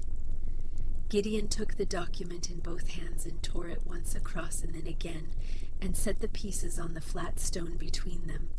He nodded once. She nodded once. No additional words were required by either party. She picked up the torn pieces. She walked to the small tin box she kept on the far wall ledge for things that needed to be kept opened. It placed the pieces inside and closed the lid. Not because she needed to keep them, because some destructions should leave evidence of themselves. She walked back to where Gideon was still sitting. He said, "When the path's clear, I'll tell people what I saw here." "Tell them what you saw," she said. "Nothing more than that." He looked at her. "Some of them won't believe it." "Tell them anyway," she said. "What people choose to believe doesn't change what's in this chamber." He stood up slowly with the deliberateness of a man whose body maintains its own careful accounting of the years. He looked once more around the chamber at the growing beds, the maps, the spring, the organized order of a space that had been built from nothing by one person and made more precise by two. He said, "Cora Ware used to say that most people look at a thing and see only what it already is. She said she always had to fight the habit in herself." He paused. "I thought she was talking about philosophy. I understand now she was talking about something practical." He looked at Della. She was right, and so was her judgment about where to leave what she knew. He walked toward the water curtain and passed through it back into the world of sound, and Della stood in the silence of the chamber while the animals breathed and the spring ran and the light through the curtain shifted with the sky above, moving through its colors as the storm continued its withdrawal. She stood there for a while. Then she went to check the growing beds. The lettuce in the primary zone had put out new leaves overnight, pale from the filtered light but real-oriented toward the water curtain with the unhurried certainty of living things that have found the conditions they need and are making the most of them. The carrot tops were present. The onions had begun to send up their next layer. She touched the soil and read its moisture and decided it did not need water yet. Tomorrow she would have work to do, the same work she had been doing with the same hands in the same place. She had come here with $19 and a dead woman's unfinished notes, and someone had constructed a trap around the land before she arrived, and she had built something inside the trap that had made the trap irrelevant to everything that mattered. She was 21 years old. She went to start the evening fire. Spring came to Calder Falls the way it came to all high places in the Appalachian country, reluctantly in stages, as though the mountain required convincing before it would permit the season to proceed. The snow thinned first from the ridge line, then from the southern slopes, then from the valley floor, and finally from the ground immediately around the falls, where the mist kept everything cold and wet longer than the surrounding terrain would have required on its own. But when the sun's angle changed, when the light that came through the water curtain each midday shifted from the low, committed gray of winter to something more direct, more willing, the chamber behind Calder Falls understood this before anything outside it did. Della noticed it on a morning in late February.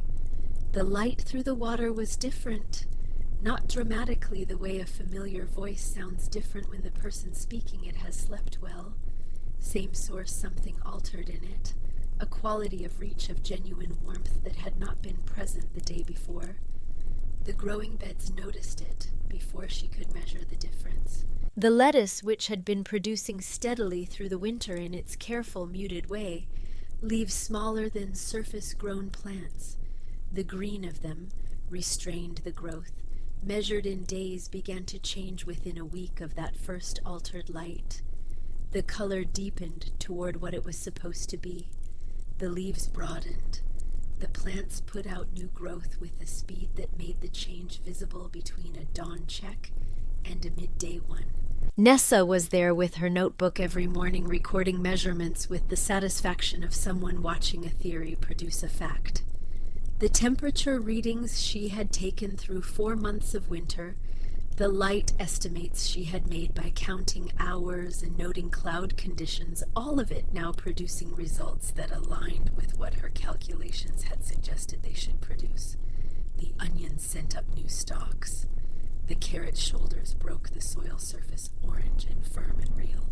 The beans Della had planted in the outdoor beds, now sheltered by the timber and stone overhang she and Nessa had constructed along the cabin's eastern face in October, began to climb their branch stakes with the quiet ambition of things that understand exactly what they are for.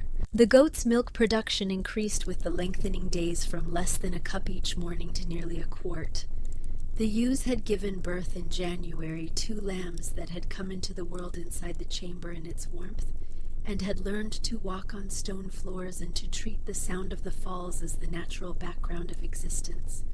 They were strong animals, growing quickly on their mother's milk, and the hay Della carried up from the valley meadow below in loads that her body accepted now with a matter-of-factness that would have been unimaginable to the person who had arrived here in October. The hens produced eggs with a regularity that Della had stopped thinking of as uncertain.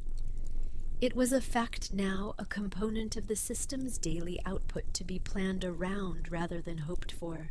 The system was working, not as a collection of separate, independent efforts that happened to occupy the same space, but as a thing with its own logic and its own momentum, each element generating conditions that supported other elements, the whole more stable than any of its parts would have been alone. The animals produced warmth that benefited the growing beds. The growing beds would eventually supplement the animals' diet. The spring provided water independent of any weather event or seasonal condition. The rock provided temperature stability that required no fuel and no maintenance and no decision from anyone. Della walked through it each morning and noted what it needed and provided what it needed, and it returned more than it consumed. In March, Edna Sutter came. Edna Sutter was 70 years old and had lived in the Appalachian Hill Country for every one of those years, born in a cabin, not unlike the one Della had built, educated by the mountain, in the way that people are educated when the mountain is the most consistent teacher available. She was small and deliberate in her movements, with hands that were larger than her size, predicted, hands that had been doing the work of mountain living for 7 decades, and showed it in every line and callus. She had heard about Calder Falls from Gideon Pratt, who had been telling the story to everyone who came into his store since the December storms, plainly, and without embellishment, the way he reported any fact he considered significant. People had listened with the particular attention that stories earn when they contradict something you believed you knew with certainty. Edna Sutter had listened, and then she had come to see for herself, which was how she approached most claims about the world.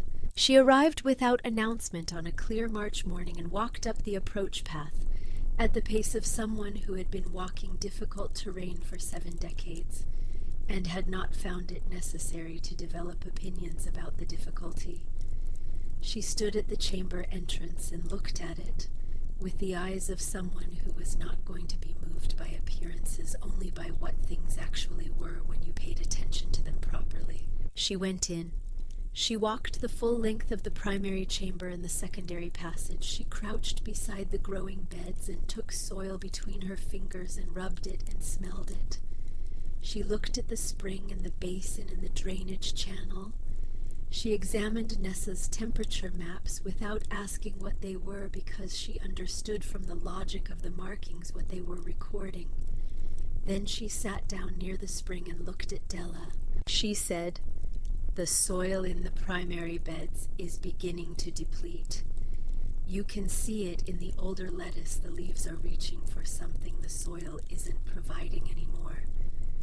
Della had noticed it. She had not yet identified what it signified. Nitrogen, Edna said. The plants extract it, and you remove the plants, and you don't return what was taken. Eventually, the soil becomes a surface that supports weight rather than a system that supports growth. She paused. Your animals produce nitrogen every day in their waste. You've been removing that waste. You should be composting it, broken down, not raw, and returning most of it to the beds. The mountain gives you everything you need to maintain this indefinitely. You just have to close the cycle. Eat. She said this as information, not criticism, not instruction, in the tone of someone who expects the information to be resisted. Just here is what is true, delivered to someone who can use it. Over the following weeks, Edna came 3 more times. Each visit brought something, a method, an observation, a technique, refined through more years of practice than Della had been alive. She taught the lacto-fermentation process she had been using for 50 years, pressing vegetables into crocks with salt and wild apple cider vinegar and sealing them with rendered tallow. She showed Della how to read a stored root vegetable from its exterior to determine whether the interior had begun to fail before that failure became visible. She explained the planting cycles she had observed through decades of mountain seasons, not from any written source, but from the accumulated record of what had worked and what hadn't, season after season, until the pattern was reliable enough to act on. Della listened the way she listened to everything completely, without interrupting with the part of her mind that stored useful information already organized and receiving. She asked questions only for genuine clarification. Edna answered with the directness of someone who respected a question that was actually a question rather than a position in disguise. On her 4th visit, Edna brought her granddaughter, a girl of 15, who wanted to learn fermentation, and ended up staying 2 weeks working in the outdoor garden beds each morning and spending her afternoons with Nessa, learning the temperature mapping system. Della did not charge for any of it. These were not transactions in money. They were transactions in knowledge, and knowledge traded that way accumulated differently than money. It grew in both directions simultaneously, enriching both parties without diminishing either. Harriet Voss returned in April with Wren, both of them recovered and fully themselves again. Harriet had a proposal she had been working on since the storms of December. She wanted to bring her older students to Calder Falls as a practical lesson, not as recreation, not as an excursion, as education. How do you build a system of living from the actual resources of a specific place? How do you read terrain before you act on it? How do you calculate what you need against what you have? And what you do when the answer to that calculation is uncomfortable. She said, I don't want the children to learn how to live in a cave. I want them to learn how to look at a place and see its possibilities before deciding it has none. Della and Nessa agreed. 3 weeks later, 10 children arrived on a clear October morning with wide eyes and the noise level appropriate to their age and the guidance of Wren, who had been in this place in its most extreme condition and carried that knowledge with the quiet authority it conferred. Della showed them the passage through the water curtain one at a time, with the instruction not to speak for the first full minute inside the chamber, only to listen. Then she explained the system with the same economy she used with adults. The temperature zones, the spring, the growing beds and their position relative to the light, the separation of animal and food storage spaces. The children asked questions that were sometimes sharper than the questions adults asked because they had not yet developed the habit of assuming they already knew the answer. One child, dark-haired, serious-faced 8 or 9, stood in front of the growing beds for longer than the others and then asked, How do the plants know it's daytime if it always looks the same in here? Della looked at him. It was exactly the right question, the question that went to the actual operating principle of the system rather than its appearance. She said, The plants don't know it's daytime in the way you know it's daytime. They respond to light and moisture and soil temperature. The work here is to provide enough of those things in the right amounts that the plant can continue growing, even when the conditions outside are hostile. You're not tricking the plant.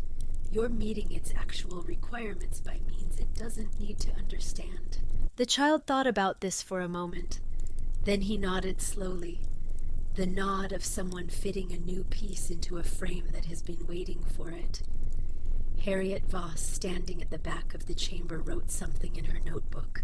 Clem Pratt arrived in April with a canvas pack and the expression of someone who had heard considerable description of a place and was now engaged in the task of reconciling the description with the reality.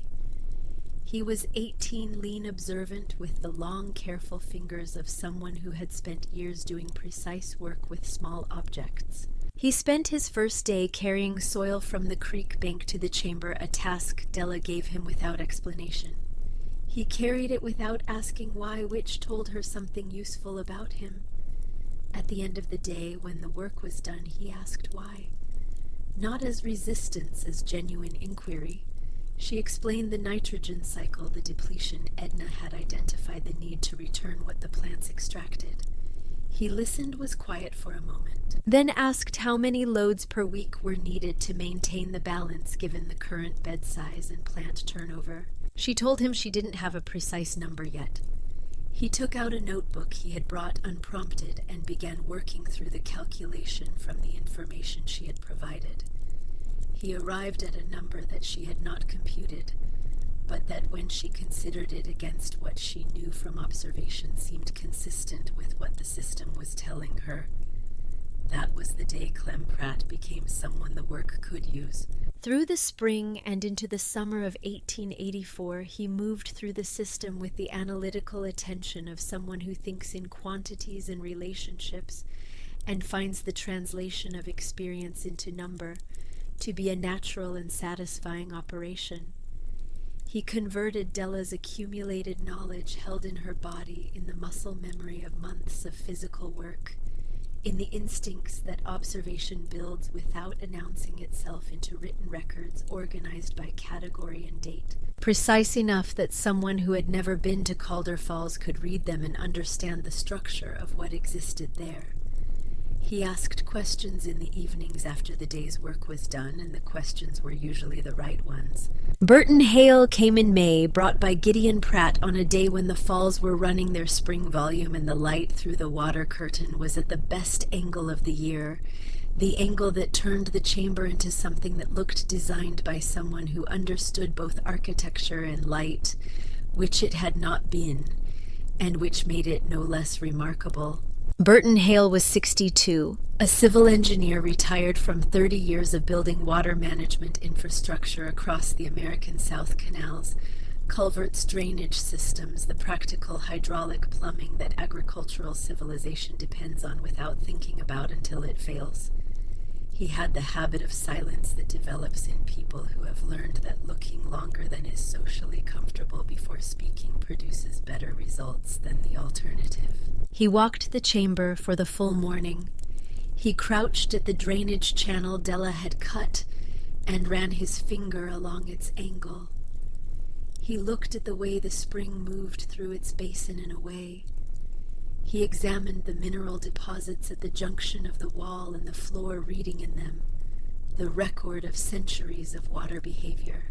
At midday, he sat down on the flat rock near the spring and said, "The passive drainage system you built by using the natural angle of the basalt to redirect surface moisture away from the growing areas, that technique is documented in Roman engineering texts on underground construction.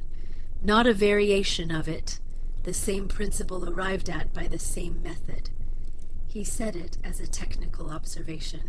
Della said, "I found it by watching where the water went on its own and deciding not to fight it." He looked at her. "That is precisely how the Romans found it. 2,000 years ago and an ocean away, and you arrived at the same solution by the same process." He left the following morning, and he left behind a copy of a hydraulic engineering text with 7 pages marked.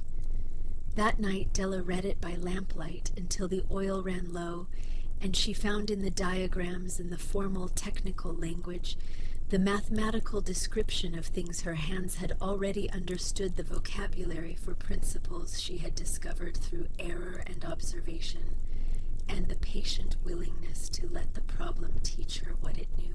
She read it again the following night, and the night after. In September, a letter arrived from the Bureau of Colonial Settlement, a federal office administering land allocation and development programs across the rural territories of the expanding frontier. The letter had been forwarded through Gideon Pratt's store to the proprietor of the Calder Falls land settlement in Claiborne County, Tennessee. Burton Hale had written to them. He had described what he had seen at Calder Falls with the precise, unsentimental language of an engineer's report: the passive temperature management, the underground cultivation system, the spring water utilization, the structural integration of natural formations with constructed elements. He had noted that the system had demonstrated winter survivability through one of the most severe seasons in recent county history, including sheltering and sustaining multiple people during conditions that had proven dangerous in the open. He had suggested that the methods developed there were applicable to settlement communities across the Northern Territories, where winter food preservation was a critical annual problem for dozens of isolated communities without access to commercial supply. The Bureau asked if Della and her collaborators would be willing to present their methods at a regional conference in Asheville, North Carolina. Travel expenses would be covered. Della read the letter twice and handed it to Nessa. Nessa read it once and set it down and looked at the falls for a moment. Then she said, "Would you go?" Della considered it the way she considered anything that required a decision, by walking it through her mind, the way she walked difficult terrain, testing the ground before committing weight to it. She had not left Calder Falls since the day she had arrived. The work was here. The work required her presence. The work was in the most complete sense she had available enough. But "I don't know what they know in Asheville that we don't know here," she said. "But I also don't know what they know that we don't know. The only way to find out is to go." Nessa said, "Then we go together." They went in October, when the system was stable enough to be left in Clem's hands for the 10 days the journey required. Clem received this responsibility with the seriousness of someone who understood what was being trusted to him and did not require that understanding to be stated. He simply began asking the questions he would need answered before they left. Asheville occupied a river valley in the North Carolina mountains with the settled, substantial permanence of a place that had been conducting commerce long enough to have developed considered opinions about how commerce should be conducted. The conference was held in the community hall behind the main church, a long room with plank floors and rows of benches filled when Della and Nessa arrived with men and women from across the ridge country, all carrying the particular bearing of people who work outdoor land and have learned to take up the minimum necessary space when indoors. Della sat and listened for most of the first day. She had attended nothing like this before and processed it the way she processed new terrain, by moving through it carefully until its shape became clear. The presentations were practical. A man from the eastern lowlands who had refined cold storage using deep earth cellars lined with river clay. A woman from the high country who had developed a seed preservation method using the mineral-rich soil of specific creek beds. An engineer barely older than Clem working on a gravity-fed irrigation system that required no mechanical components and could be built by one person with basic tools and a reliable understanding of elevation change. Nessa talked to all of them. She asked direct questions and exchanged written addresses and spent the evenings in their rented room going through what she had learned, organizing it against what they already knew, identifying where the gaps were, and where something someone else had developed could be applied at Calder Falls. On the second afternoon, at the close of the final presentation of the day, a man approached Della. He was dressed for a city rather than a working conference, the clothes of commerce in a room full of production. Perhaps 45, with the careful manner of someone whose professional life required the management of other people's decisions. He introduced himself as a representative of Greer & Sons, a mineral extraction and land development company based in Knoxville. He said he recognized her name from the Calder Falls land records. He said his company had assessed that land 18 months prior and determined it unsuitable for their purposes. He said that assessment had been based on the assumption that the land was and would remain undeveloped. He understood that assumption was no longer accurate. He said Greer & Sons would be interested in revisiting a purchase offer at a price that reflected the land's current developed value. Della listened to all of this without interrupting. When he finished, she said, "No, not qualified, not conditional. One word in the register of something that has been decided and does not require discussion." The man named a figure. It was a genuine figure, not an insult, not an opening position designed to be negotiated upward. A real number representing a real offer from a company with the means to make it good. Della looked at him for a moment in the way she looked at things that were finished. Then she turned and walked to where Nessa was still in conversation with the irrigation engineer. She stood for a moment before she spoke because something had shifted in her chest, and she wanted to understand it clearly before she added words to it. The man from Greer & Sons had told her something without intending to. His company had passed on the land when it was only rock and water. They were willing to pay real money for it now because someone had looked at the same rock and water and found what was in them, and the finding had been the thing of value all along. The value Greer & Sons wanted to purchase had never been in the land. It had been in the particular way she looked at things that other people had already looked at and decided were finished with. Her father had sent her to a place he considered worthless, expecting her to fail in it, having arranged to benefit from that failure. He had been right about one thing. The land by itself had been worth almost nothing. He had been wrong about the only thing that mattered. She joined Nessa's conversation and stayed in it for an hour, learning what there was to learn about moving water across complex terrain using nothing but its own weight and the reliable pull of gravity.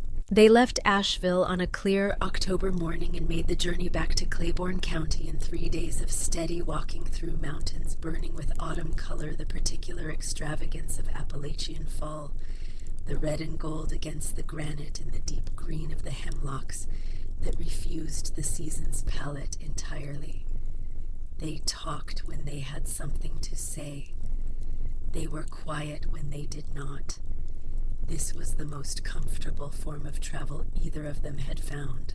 They came around the last bend in the approach path in the late afternoon of the third day, and Calder Falls appeared before them, white and enormous and entirely certain of itself. And Della felt something she recognized but still did not have a precise word for. The feeling of returning to a place that is yours in the way that very few places are actually yours, not by document alone, not by inheritance, but by the investment of your own hands and attention over enough time that the place has learned your rhythms as thoroughly as you have learned its. Clem met them at the cabin door with the 10-day log temperatures egg production plant growth measurements. The one drainage incident in the secondary chamber that had required clearing after heavy rain. He handed it to Nessa without ceremony and turned to Della with a question about expanding the outdoor garden beds before the first hard frost. They went in. That evening, Orville Ware came. Della was near the chamber entrance, sorting seed stock from the season's harvest for the following spring when she heard footsteps on the approach path. Not cautious steps, not the steps of someone uncertain about their welcome.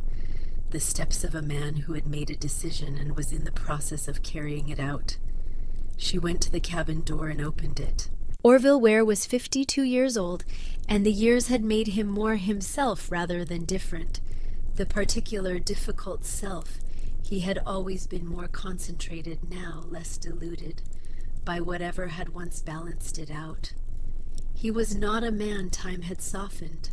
He was a man time had refined. He stood on the flat ground in front of the cabin and looked at what was there. The cabin. The chimney with its thin thread of evening smoke. The timber and stone overhang along the eastern face. The organized woodpile. The outdoor garden beds covered for winter under dry grass. He looked at all of it for a long time without speaking. Della waited. She had been waiting for Orville Ware's words her entire life. She was practiced at it. He reached into his coat and brought out a book. Not a letter. A book, small, leather-covered, worn at the spine and corners in the way of something that has been handled frequently and with the hands of someone who was not being careful, or who was being careful about the content rather than the object. He held it out toward her with one hand, the same gesture with which he had held out the land deed 14 months before. She took it. She looked at it and understood immediately what she was holding. A notebook. Cora's notebook. But not the one she had found in the chamber. This one was thicker. More pages, the cover darker and more worn, older. A different book entirely. She opened it. Cora's handwriting, but earlier the letters slightly less controlled than the chamber notebooks, the margins less consistent, the hand of someone who had not yet settled into the precise economical style that the chamber copy displayed. She read the first pages in the doorway with the evening light falling on the paper and understood what she was holding. This was the original. The notebook she had found in the chamber had been a fair copy. Cora had transcribed her measurements and plans into the smaller book before hiding it, making a clean technical record to leave behind. This one, the source, had remained in Cora's house, in Orville's house after Cora died, where it had sat since. The final pages of this book were intact, the pages that had been removed from the chamber copy, the pages whose absence Della had noticed from the ragged stubs at the binding and had never been able to account for. They were here, in their original form, written in the hand of a woman who had had something to say that she was not yet finished deciding how to handle. Della read them. The final entries were dated the autumn before Cora's death.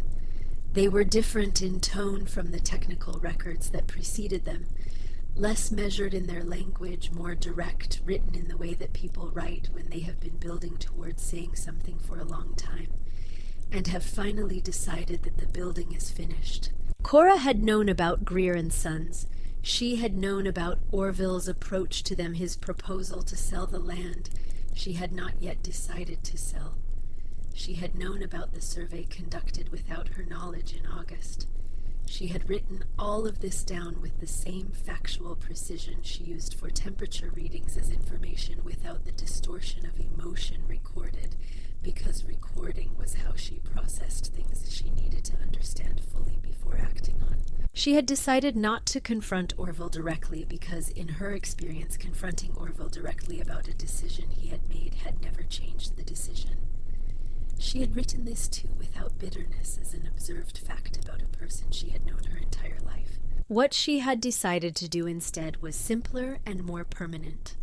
She would leave the land to the person most likely to see what she had seen in it, and to have the particular kind of will that seeing required. She had been watching her brother's daughters growing up, watching from the careful distance of someone who understood that direct observation changed what was being observed, and she had formed a view. She wrote the view at the bottom of the final page. 2 sentences. Della read them 3 times. Then she looked up from the book. Orville was still standing in the same position, looking at the cabin rather than at her, looking at the things she had built. He said, "I found the book when I was going through her things after she passed. I read it." He paused. "I read it more than once over the months." Della said nothing. "She was right about you," he said. The words came out with the flatness of Orville's words, always not adjusted for the person receiving them, not softened or padded, just delivered. She was right, and I was wrong, and those two things are both true at the same time and don't cancel each other. He was not a man who had the words for the larger version of what he was trying to say. He had spent his life in the company of the smaller practical version of language, the words of farm and season and transaction, and the larger version was not practiced enough to come easily. She could see the effort of it in the set of his jaw. He did not apologize. He was not a man who said that word, and she did not need him to be. She had built something that did not require his apology to remain standing. What it was built on was older and more solid than his opinion of it had ever been, and his opinion, changing or not changing, would not alter the stone. He turned to go, then stopped. "The other girl," he said. "Nessa. She's here." "Yes." He nodded once. That was all. He walked back down the path at the pace of a man who has a long walk ahead of him and has already made his peace with the distance. Della stood at the cabin door and watched him until the path took him around the first bend and the trees closed behind him. She stood there a little longer. The falls ran their evening sound, steady and ongoing and entirely their own. The first stars were appearing in the strip of sky between the ridgelines. Somewhere in the chamber behind her, the goat made a sound and was quiet again. She looked down at the book in her hands. The two sentences at the bottom of Cora's final page were, "These Della sees things. Give her something to see." She stood with those words in the October evening for a long time, long enough that the cold began to make itself known, and the stars multiplied overhead, and the falls continued their conversation with the rocks below with the complete indifference of water that has been saying the same thing for longer than anything listening to it has been alive. Then she went inside. Nessa was at the table with her notebooks and Clem's 10-day log and the notes from Asheville spread out in front of her, organizing information that needed to be organized. She looked up when Della came in, looked at the book in Della's hands and waited. Della set the book on the table and sat down across from her. She said, "Cora knew." Nessa looked at the book, then at Della. She did not press for more than that because she understood that more would come when it was ready to come. She knew about Pa and the land company. She knew before she died. She left the land the way she left it because she decided it was more useful as a foundation than as a confrontation. Della paused. She watched us. She decided I was the one to leave it to. Nessa was quiet for a moment. Then, "Why you and not me?"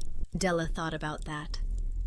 "I don't think it was one instead of the other," she said. "I think she knew that if I came, you would come. That's a different kind of calculation than choosing between two people." Nessa looked at the book. "Can I read it?" "Yes." Nessa drew it toward her and opened it carefully with the hands of someone who understood that old things require that particular care. They sat in silence for a while, the lamp between them, the fire in the stove, the night coming down fully outside with the cold it always brought from the ridgeline. The falls ran as they always ran. The chamber breathed its slow stone breath behind them, maintaining its temperature with the perfect autonomy of rock that has been doing this for longer than human plans extend in any direction. Later that night, after Clem had gone to his corner of the sleeping loft, and Nessa had set down the notebook and let her eyes close, Della sat up a little longer by the fire that had burned down to its coals. She thought about Cora, who had found this place and understood it and left it, who had spent years after that carrying the knowledge of it, the way you carry something you have decided belongs to someone else, but have not yet found the right way to deliver, who had looked at her brother's daughters from a careful distance and chosen, and then arranged what she could arrange, and then let go of the outcome. She thought about the two sentences. She thought about Silas Greer naming a number in a room full of working people, and what the willingness to name that number revealed about where the value had always resided. She thought about Gideon Pratt tearing a document in two on a flat stone in the silence behind a waterfall, and what that transaction had been. Not generosity, not charity, but the recognition that one capable person extends to another when they have identified the capability for what it actually is. She thought about the lambs born in January in the warmth of the chamber who had never known the mountain as a hostile place, because they had come into the world in a space where the mountain had been made into something else entirely. The fire held its coals, which gave off the steady warmth of things that have finished their burning and are now giving back what the burning made. The work would continue. The second round of consultation with Clem about the winter seed storage Nessa had proposed. The draft of the letter to the Bureau. Yes, she would participate in the settlement guidance program on the terms she had specified, with the conditions that protected the work and the place. The ongoing record. The ongoing attention. The ongoing practice of looking at a place until it revealed what it had always been willing to reveal to anyone patient enough to remain in front of it. She rose from the chair. She banked the coals carefully, the way she did every night, larger pieces at the center, where they would hold heat the longest, giving her something to work with in the morning. She climbed to the sleeping loft. Through the small window she had cut in the north wall, she could see a strip of sky dark and clear.